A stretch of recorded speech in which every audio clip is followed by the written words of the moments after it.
Hi, teacher.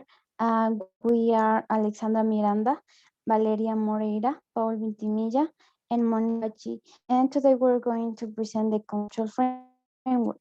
First of all, we're going to start with a phrase: the more time you spend contemplating what you should have done, you lose valuable time planning what you can and will do. Lil Wayne.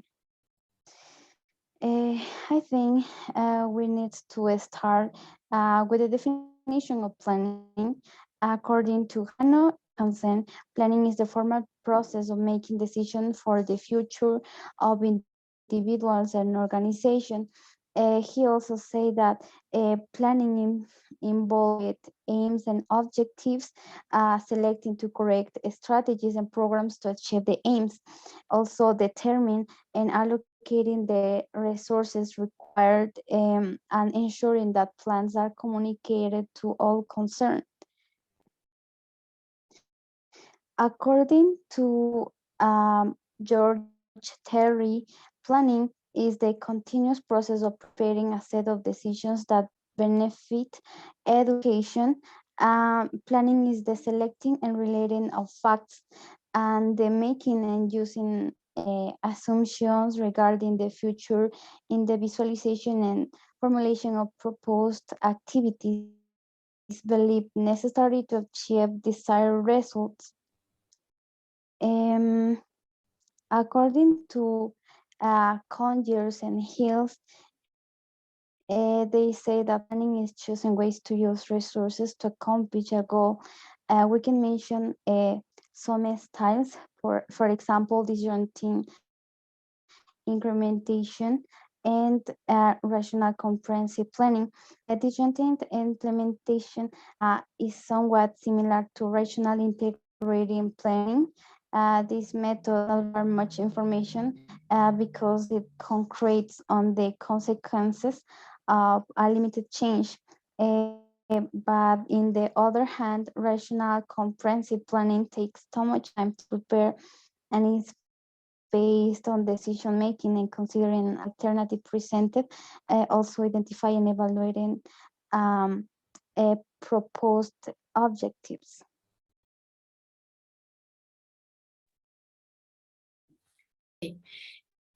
Planning may be defined as a systematic design of action for the realization of educational aims and objectives for individual and social development through maximum utilization of available resources. From a practical perspective, planning is defined as a process utilized by an administrator while performing the role of a leader, a decision maker, change, and so on. Next.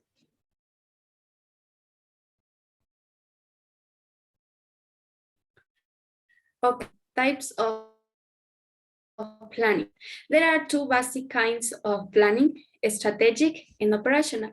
Strategic planning, also known as long-range, comprehensive, integrate, overall, and managerial planning, has three dimensions: the identification and examination of future opportunities, threats, and consequences, the process of analyzing organization environment and developing compatible objectives along with the appropriate strategies with policies capable of achieving those objectives, and the integration of the various elements of planning into an overall structure of plan so that unit of organization knows in advance what must be done, when, and by whom.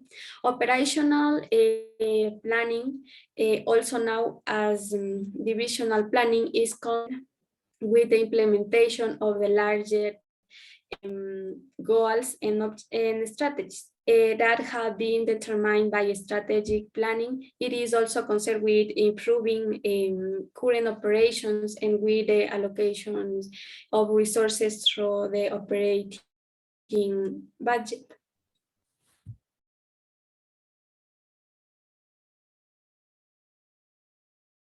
Okay, we have now characteristics of planning according to Juneja. Okay, Planning is goal-oriented. Made to achieve the desired objective of the business. Planning is looking ahead, is done for the future. Planning is an intellectual process. It's a mental exercise involving creative thinking, sound judgment, and imagination. Planning involves choice and decision making, involves choice among various alternatives. Planning is the primary function of management. It serves as a guide for organization, staffing, directing, and controlling. Planning is a continuous process. It's a never-ending function due to the dynamic business environment. Planning is all-pervasive. It is required at all levels of management and in all departments of the enterprise. Planning is designed for efficiency, leads to the accomplishment of objectives at the minimum possible cost. Planning is flexible. Since the future is unpredictable, planning must provide enough room to cope with the changes. Now, the limitations of planning according to Pengatesh. Lack of reliable data. If the data on which decisions are not reliable, then decisions based on such information will also be unreliable. Time-consuming process. Planning is a time-consuming and the delay may result in the loss of opportunities. Expensive. The gathering of information and testing of various courses of action involve greater amounts of money. External factors may utility. These factors may be economic, social, political, technological, or legal. Sudden emergencies.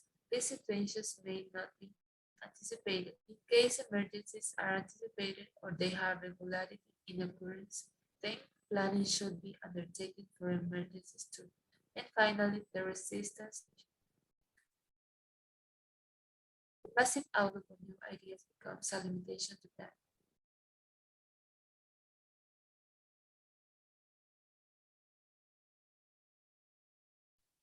Okay, now I'm going to talk about the time and planning.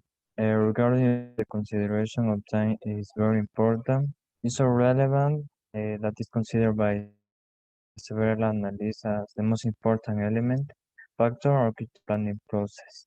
If we consider the time to look the future is important because we be able to be prepared to face different types of the situations that arise, but something to take into consideration is that one shouldn't look to the future for oneself. It should look as for us doing something in the present that has an important value in order to apply this in the future. Next, please.